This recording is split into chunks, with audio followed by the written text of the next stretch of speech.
Hey guys, Dr. Dan here. I'm going to show you a quick adjustment, alright? This is Quinn. I'm going to get him adjusted as my son.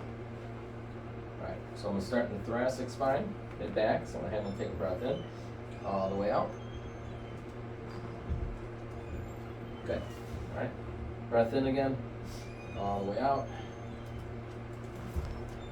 Most people, I don't have to use that much force to get the spine moving. I'm going to do a little distraction in the neck here. Relax your head here. Good.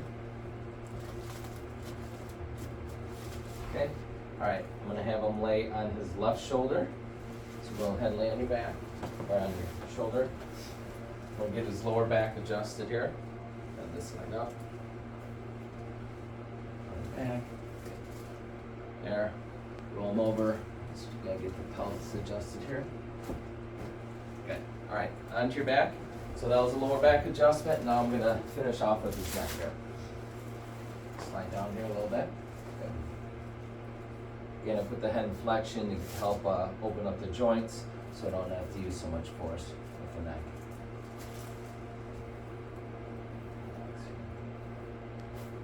Good.